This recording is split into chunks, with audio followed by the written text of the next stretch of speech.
ಹುಬ್ಬಳ್ಳಿಯ ವೀರಾಪುರ ಓಣಿಯಲ್ಲಿ ನಡೆದ ಅಂಜಲಿ ಅಂಬಿಗರ್ ಹತ್ಯೆಯ ಕುರಿತು ಮಾಜಿ ಸಚಿವ ವಿನಯ್ ಕುಲಕರ್ಣಿ ಖೇದ ವ್ಯಕ್ತಪಡಿಸಿದ್ದು, ಫೋನ್ ಕರೆ ಮಾಡಿ ಕುಟುಂಬಸ್ಥರಿಗೆ ಧೈರ್ಯ ತುಂಬುವ ಕೆಲಸ ಮಾಡಿದ್ದಾರೆ.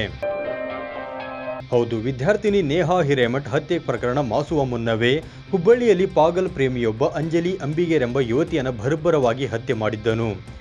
ಈ ಹತ್ಯೆ ಅಕ್ಷರಶಃ ವಾಣಿಜ್ಯ ನಗರಿಯನ್ನೇ ಬೆಚ್ಚಿ ಬೀಳುವಂತೆ ಮಾಡಿತ್ತು.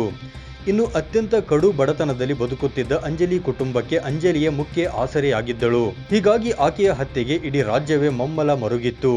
ಇನ್ನು ಈ ಭೀಕರ ಹತ್ಯೆಯ ಮಾಹಿತಿ ತಿಳಿದು ಮಾಜಿ ಸಚಿವ ವಿನಯ್ ಕುಲಕರ್ಣಿ ಕೂಡ ವಿಷಾದ ವ್ಯಕ್ತಪಡಿಸಿದ್ದು, ಕಳೆದ 20 ದಿನಗಳಲ್ಲಿ ನಮ್ಮ ಜಿಲ್ಲೆಯಲ್ಲಿ ಈ 2 ಹತ್ಯೆ ನಡೆದಿದ್ದು ಖಂಡನೀಯ. ಇದರ ಬಗ್ಗೆ ಸೂಕ್ತ ತನಿಖೆ ಅವಶ್ಯಕವಿದ್ದು, ತನಿಖೆ ನಡೆಸಿ ತಪ್ಪಿತಸ್ಥರಿಗೆ ಬುದ್ಧಿ ಕಲಿಸಬೇಕು. ಈ ಕೃತ್ಯವನ್ನು ನಮ್ಮ ಸರ್ಕಾರ ಸಹಿಸುವುದಿಲ್ಲ. ಮೃತ ಅಂಜಲಿ ಅಂಬಿಗರ್ ಪೋಷಕರಿಗೆ ನನ್ನ ಸಂತಾಪ ಸೂಚಿಸುತ್ತೇನೆ. ಆ ನೋವಿನಲ್ಲಿ ನಾನೂ ಕೂಡ ಭಾಗಿಯಾಗುತ್ತೇನೆಂದು ತಿಳಿಸಿದ್ದಾರೆ.